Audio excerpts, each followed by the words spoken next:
E aí galera, beleza? Zilson Costa aqui mais uma vez. E aí no primeiro vídeo de 2020 nós vamos falar sobre um assunto altamente polêmico. E que assunto é esse?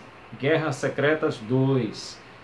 Outro dia eu estava num grupo de WhatsApp e aí eu vi uma discussão de algumas pessoas falando que Guerras Secretas 2 é execrada pelos fãs e até pela própria Marvel. E aí eu pensei, será que só eu que não entendi, ou será que só eu entendi Guerras Secretas 2? Porque eu gostei muito de Guerras Secretas 2. Então, hoje eu vou aqui falar com vocês e defender o meu ponto de vista com relação a essa obra que eu acho muito massa. Então, a primeira parte, a gente tem que falar sobre Guerras Secretas, que foi a primeira. Tá? Esse pessoal do WhatsApp estava falando que a Guerra Secreta, a primeira, foi mais ou menos, a segunda é execrada e o que é boa mesmo é a terceira. Eu não li, mas eu já acredito que não é legal. Não li e não gostei, entendeu aí? Mas assim, vamos ver como é que surgiu a ideia de Guerras Secretas, a primeira. A ideia do editor Jim Shooter era fazer um contrato com uma empresa de brinquedos e vender uma coleção de bonecos da Marvel e dos personagens heróis e vilões. E aí, o que veio a ideia? Veio a ideia de fazer uma saga, uma história, né? Com esses personagens, e aí isso aí ia alavancar a venda de brinquedos também. Então ia vender revista e brinquedo. Os brinquedos foram fabricados lá nos Estados Unidos e foram vendidos aqui no Brasil também, isso lá em 84. A premissa básica era, o Beyonder era uma entidade superior, que não aparece na história, né? Ele sequestra uns super-heróis aqui do nosso planeta, ele destrói uma galáxia e cria um planeta novo para jogar esses grupos, os dois grupos, um grupo de heróis, um grupo de vilões, e esses grupos vão lutar e quem vencer ganhará o prêmio principal que o Beyonder oferece lá na história. Então, diante disso aí, os heróis e vilões começam a brigar e tal. E aí lá o Dr. Destino toma também o poder do Beyonder, só que depois ele é derrotado pelo Garra Sônica, né? Isso aí todo mundo sabe. E aí depois dessa saga, a vida de alguns heróis muda, como por exemplo a vida do Homem-Aranha, que ele ganha aquele uniforme alienígena, que depois vem a se tornar o Venom e tal, né? Então a partir daí tem essa premissa. Quando o Beyonder vem para a Terra em Guerras Secretas 2, ele fala como é que ele conseguiu visualizar aqui o nosso universo. Que foi justamente com a criação do Homem Molecular. Esse evento cósmico abriu uma fenda que deu a visão do Beyonder para o nosso universo. No universo do Beyonder ele era tudo. Quando a gente leu essa história aqui, a primeira vez, na época no Brasil, né, em 1984, por aí, a gente falava Beyonder, né, mas Beyonder significa onipotente. Assim, a grosso modo, onipotente, o que pode tudo. Então ele era Deus naquele universo, ele viu o nosso universo, e aí ele fez toda essa confusão aí, levar os heróis e tal. E depois ele resolveu vir para a Terra, e aqui ele iria viver como homem e de aprender com a gente aqui, né? A premissa é essa.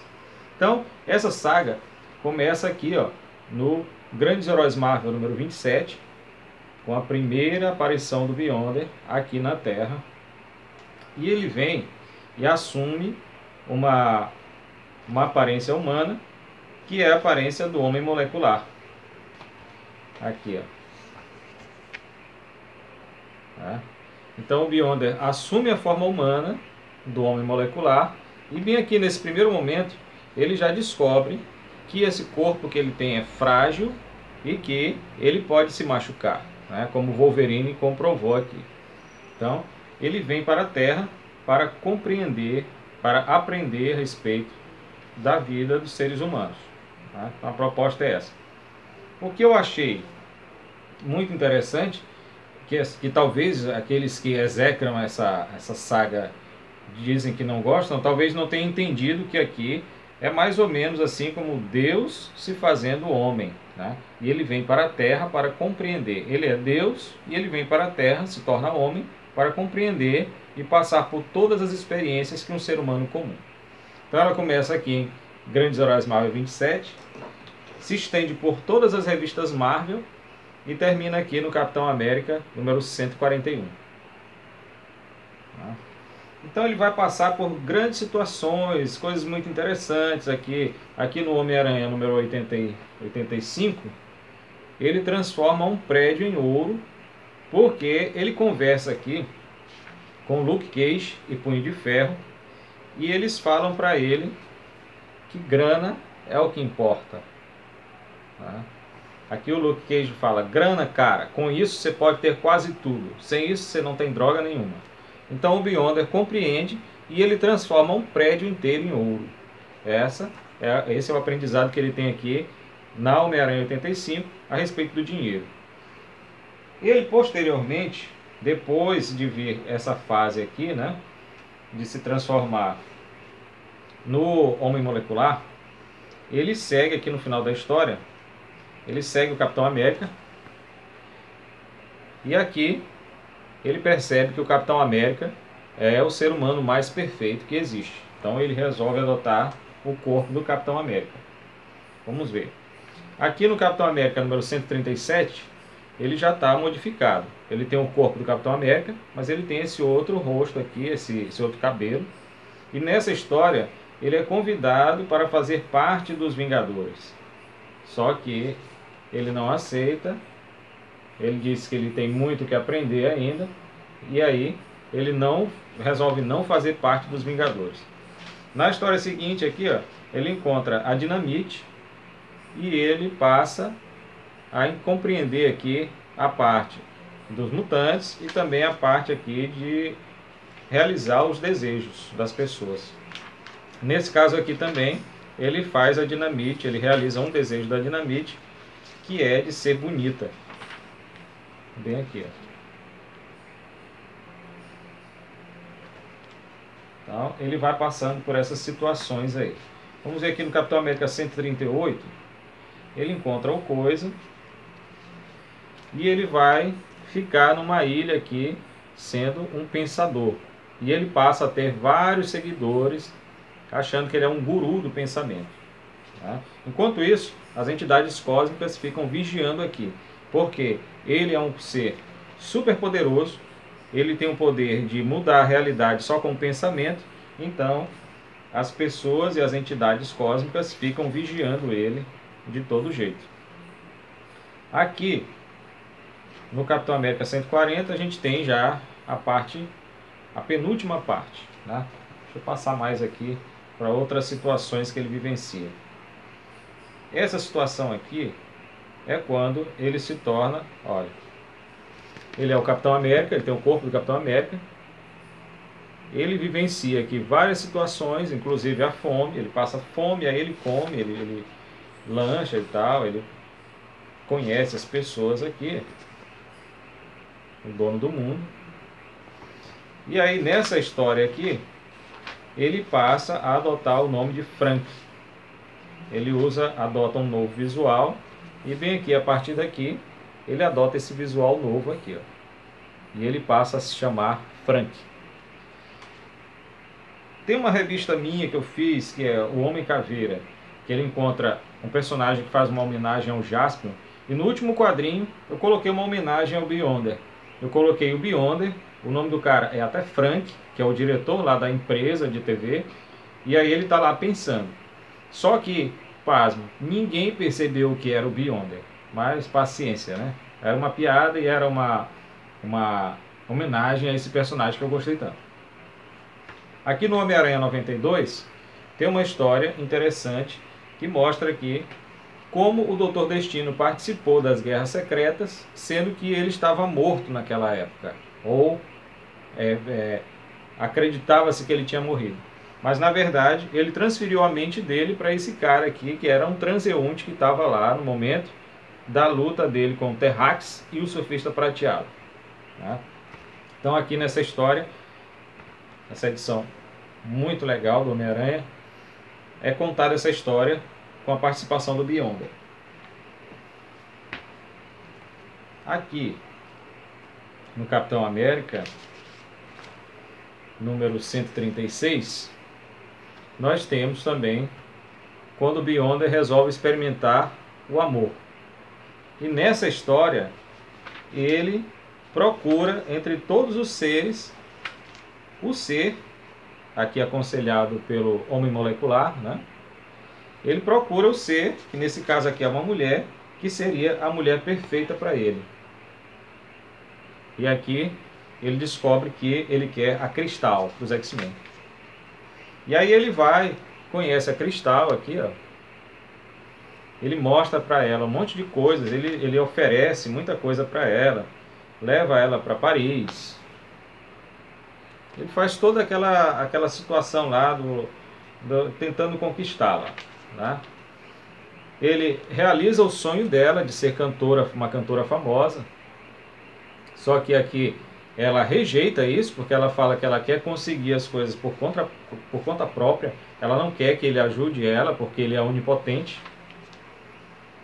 E bem aqui, mais na frente, ó, ele divide o poder cósmico dele.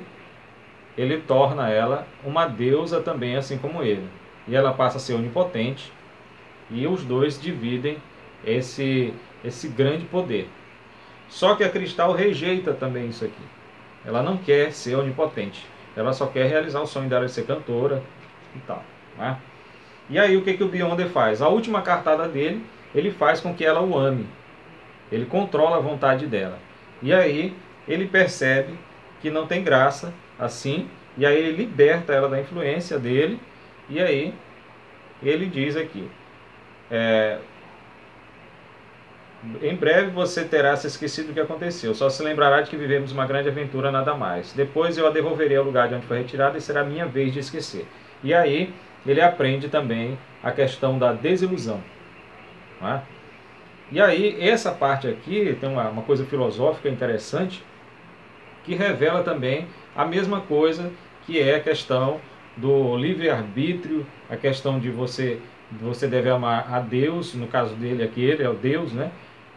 Sem que você seja obrigado a isso. Você deve amar porque você o ama realmente. Então, nesse caso aqui, ele queria o amor verdadeiro, só que a Cristal não o amava. Então, é bem interessante isso. Aqui eu tenho o Homem-Aranha número 90, que o Beyonder e o Puma se encontram. Aqui o Beyonder percebeu que o papel dele na existência, no universo, é realizar o sonho dos outros, ajudar as pessoas a realizarem seus sonhos. E aqui ele ajuda o mestre Muramoto a realizar seu sonho, que era ser um astro do rock. E mais aqui na frente, nós vamos encontrar aqui a banda Velho Mestre e os Pupilos Hexagonais. Só que o Muramoto é assassinado aqui, e o Puma tem a missão de matar o Beyonder, só que ele não consegue porque ele é impedido pelo Homem-Aranha em cima da hora, tá? E aí mais uma vez o Beyonder fica livre. Aqui no X-Men número 27 também tem mais uma parte aqui, né? Mais uma história com o Beyonder com a Fênix. Aqui na Super Aventuras Marvel número 104, nós temos uma aventura muito linda, escrita e desenhada pelo John Byrne, que é bem interessante, a história Herói. Nessa história aqui, esse garoto aqui sofre bullying na escola porque ele gosta do Tocha Humana e tal. E aí, as únicas coisas que fazem ele realmente ter alegria são seus quadrinhos e tal, suas revistas e seus pôsteres do Tocha Humana. Ele é um grande fã do Tocha. E aí, mais pra frente aqui, ele acaba se suicidando aqui, brincando com esse combustível de foguetes. Ele acaba morto. E aí a história chega até o Tocha Humana, e o Tocha Humana fica se sentindo culpado porque isso aconteceu.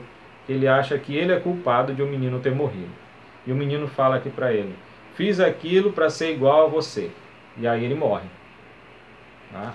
Então o Tocha Humana fica se sentindo aqui culpado por isso ter acontecido. No entanto, o Beyonder aparece aqui, ó. E o Beyonder vai contar para ele, vai levar o Tocha Humana para viver a vida do guri. Aqui, ó. Leva ele para o passado. E nessa situação aqui, ele percebe que, na verdade, o menino não morreu por causa dele, mas o menino viveu por causa dele, né? A única coisa que o guri gostava de fazer, o que dava luz à vida do menino, era justamente esse amor pelo Tocha Humana que ele tinha. Então aqui, muito bonita essa história, e o Beyonder é um dos personagens principais. muito legal também. Aqui no Homem-Aranha número 71, é a primeira aparição do uniforme negro do Homem-Aranha. E bem aqui, a gente pode ver os heróis voltando do planeta do Beyond. Primeiro aqui, o Homem-Aranha com o Lagarto, o Dr. Connors. E mais na frente, nós vamos ver aqui os Vingadores voltando. Tá? E também, aqui, Regras da Vida. Essa revista está bem detonada mesmo, mas porque eu já comprei ela assim. Eu costumava comprar essas revistas neste mesmo... nos sebos, né? Quando eu era criança, comprava a revista nos sebos. E já li as revistas já antigas. Então aqui é bem interessante quando o Beyonder vai e coloca sua própria... Ele faz seu próprio império. Aqui ele está construindo o prédio, a corporação dele, quando ele assume essa identidade de Frank. Aqui de bônus, eu tenho o Homem-Aranha 86, que é uma história sensacional aqui, do Homem-Aranha contra o Senhor do Fogo. O Beyonder não aparece, mas essa história é digna de nota. Né? Posteriormente, em Capitão América, numa edição do Capitão América, o Beyonder aparece, e aí eles vão lá para a galáxia da Nebulosa e tal, aquela coisa toda. E finalmente, a gente vê aqui o Capitão América 141, que é onde finaliza a saga do Beyonder. E aqui ele é derrotado aqui pelo Homem Molecular, né? E nessa história ele decide fazer uma máquina onde ele se torna humano de verdade, porque ele não só tem um corpo humano, mas ele não tem mais a divindade, né? E aí nesse momento que ele perde a divindade, o Mephisto aproveita para atacar e tentar destruir o Beyonder. Veja só. O Mephisto aproveita que ele perdeu a divindade e tenta destruí-lo. Tenta queimar aqui o Beyonder. Mas bem aqui, ele volta a ter sua divindade. Né? Ele consegue chegar até a máquina e volta a ser divino novamente. E aí ele passa a ser onipotente, super poderoso. Nessa história aqui, ele é derrotado pelo Homem Molecular e pelos Vingadores. E aqui, ó, bem interessante, porque essa cena é muito parecida com a cena lá da saga Invasão da DC. Tá? Coincidência ou não, aqui está. E aí, finalmente, essa batalha aqui com o Beyonder acaba destruindo as montanhas rochosas nos Estados Unidos.